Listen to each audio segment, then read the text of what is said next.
get so attached that they don't want to let go, and you got to have a group of prayed up, Bible thumping, holy rolling, pew jumping, tongue talking believers to set that old devil straight and send him down the road packing.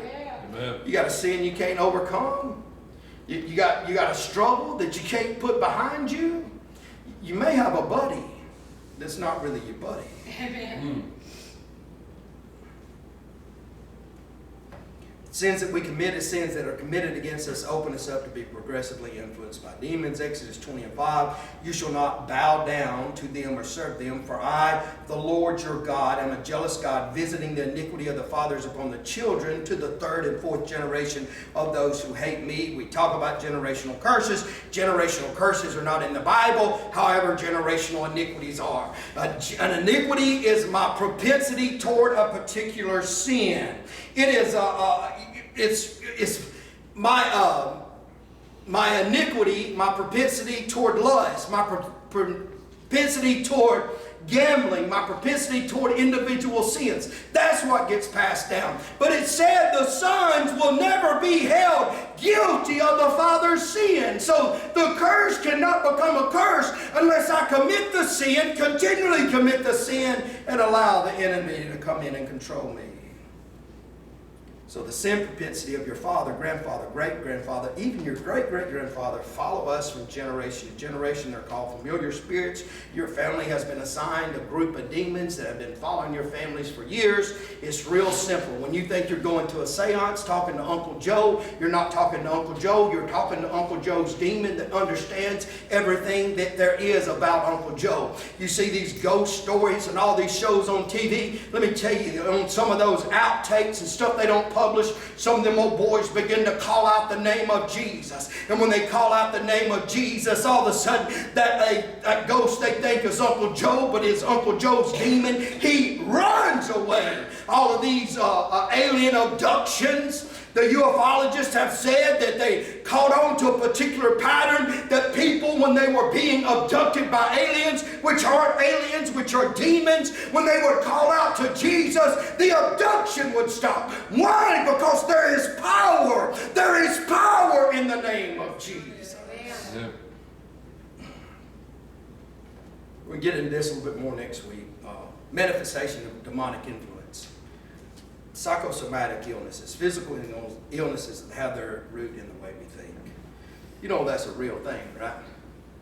I mean, isn't anxiety a thinking disorder? Right? Isn't it a thinking disorder? Doesn't anxiety make you sick? Marilyn, at the end of 2019, had what they call a broken heart attack.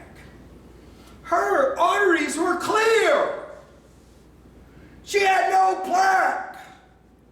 She had a heart attack based on stress. So don't you see how that if I don't capture my thoughts, that if I continue to allow the enemy to tell me I'm no good, to tell me I'm never going to amount to anything, to destroy me, if I begin to accept his thoughts as my thoughts, it begins to affect me spiritually, that manifests itself physically in a plethora of illnesses.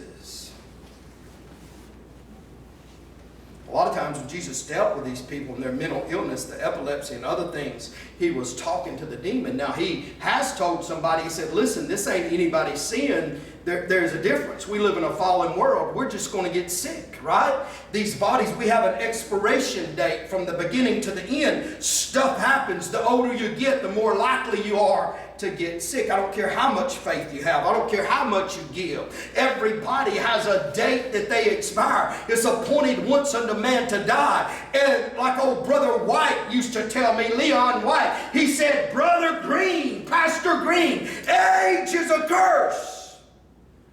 Sitting over there by himself and his wife slowly slipping away, 96 years old. Had so much to offer.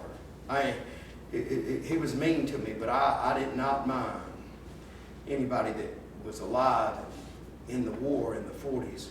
Anybody that experienced World War II, I wanted to talk to. He vividly, you can go on my YouTube. I didn't get to do all the interviews, but I got about a 45-minute video talking to Brother White. 3 biblical examples of, we'll start off here next week as the worship team gets ready. 3 biblical examples of Christians that were influenced by demons. The Apostle Paul.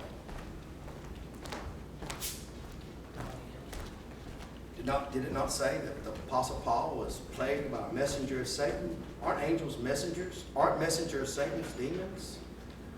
But hold on, but we can't be. The Apostle Paul was. Didn't Jesus look at Peter and address Satan? Peter the rock. A couple of chapters earlier, he said, "Who do you say that I am?" Peter proudly and boldly proclaimed, "You are the Christ, you are the Messiah." Jesus looked at him and said, "Upon this rock I will build my church." A little while later, Jesus looks at Peter and talks to Satan. In Galatians, we had a religious spirit. The Hebrews, they wanted to add the tenets of the law to salvation. Jesus looked at him and said, "Who has bewitched you?" We're going to break those down next week. So we're going to give everybody an opportunity to pray. And we got these notes. If you need bigger copies, I can email them to you. I'll hand this out during the series. Just follow along with me. You'll have it on YouTube. It'll be on YouTube tomorrow. Go back and break it down and look at it. And if you need additional verses or anything, just let me know. I'll send you all the information I can. I want to suggest a book for you. It's called Pigs in the Parlor. If you have not read that book, it's an older book about deliverance. And man, it breaks it down and makes it plain. I've read a book by Carl Payne, Spiritual Warfare. He's real smart, a lot smarter than I am. His book's a little hard to read. But this Pigs in the Parlor book was written by somebody with about a 10th grade education, or that's how it sounds. So it's a really good book. You can buy it used on eBay for about $11. I think it's new for $11. You can download it digitally on your Kindle for $9.99. It is, I'm into chapter 4 and I can't hardly put it down. Pigs in the Parlor. If you want to understand spiritual warfare, I suggest you get that book. Let's all stand and worship with them. If anybody needs prayer, please come forward.